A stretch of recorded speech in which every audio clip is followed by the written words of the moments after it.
We are spreading our wings and flying this morning. Your wingspan is probably like... You know, I was just telling our friend Marielle here in the studio that I have deceptively short arms. Really? Yeah. Big hands, though. The hands make up for it. The hands, they do. She goes to give you a high five, and I cower. Yeah, I've been at Wild Wings all morning to meet some birds of prey, and I'm hearing it's pretty cool there. It is so cool. Over my shoulder, guys, is a bald eagle. Now, Debbie, tell me about this bald eagle. Obviously, we know it's the nation's bird, but how did this one get here to Wild Wings? This is Athena, and she is a 17-year-old bald eagle. She's from Alaska, where she was, as a young eagle, shot in the wing by a poacher. Problem is that Alaskan eagles are so common that they're almost like a crow would be around here, and you're like, no big deal. And because they're protected and highly in demand, their parts and, you know, things, feathers, etc., they are subject to people wanting to snag them. So she was shot in the wing and rescued, fortunately, and she's been here almost her whole life. She looks fake. I mean, the way she moves and her beak, and I mean, she's gorgeous. It's amazing. I'm like in awe. I don't think I've ever been this close to an eagle. But you said also that they're okay out in the cold like this. Yep. Well, she's from Alaska, so this is her habitat, and they can adapt. When they've been out here long enough, the birds do become slowly adapted to our climate, most of them, but she has no problem. Unfortunately, many of the eagles were disappearing, especially New York, Pennsylvania, places out west due to DDT, the high farm areas.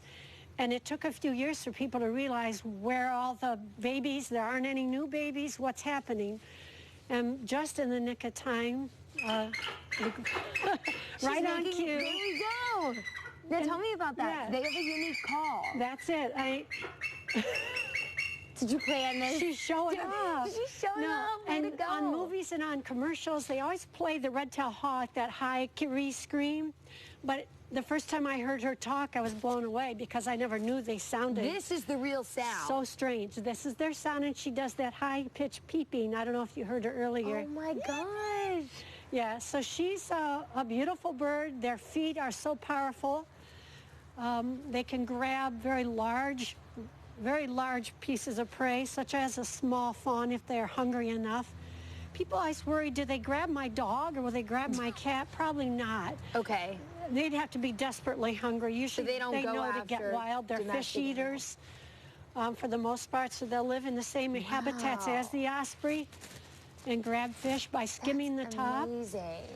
Well, I think it's beautiful. I'm in awe of just, I want to take pictures. She's very majestic. She's posing. She's just like, I'm ready. I'm on TV. No big deal. She saw the camera. She's good about it, aren't you, girl? We're going to take a walk over here because we have one animal that's not a bird, but we want to show you because it's beautiful as well. You have a bobcat over here.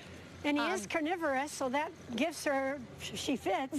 She fits. Our birds are all carnivores. Now, explain how she got here. You said she was actually declawed. Yes, somebody trapped her when she was very young in the New York area and thought, wow, what a cool pet.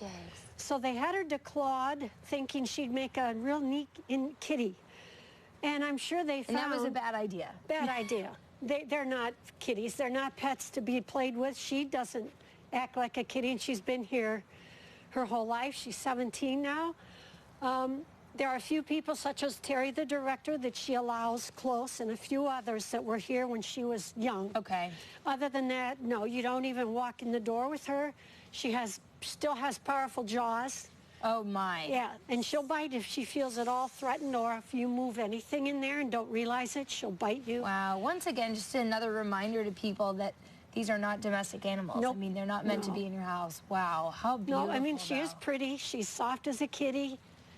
She loves snow, and they'll bring in wheelbarrows full of snow, make a big mound, bury venison down in there, and she loved digging. Well, when we come back, we're going to show you inside their cottage and talk about some programs they have here that you can be involved in as well. Pretty cool. Okay. Let's back to you guys. We have a lot of fans on our Facebook page. We posted that we were there, and people were like, oh, I love that place. I love donating to that place. And so It was really cool. They were open for a tour during the Winter Festival just a few weeks ago. So we went in. It was awesome. They had like cookies and cookies. Oh, they had the birds too. They also had really good cookies. There's that, you know, the bald eagle, but yeah.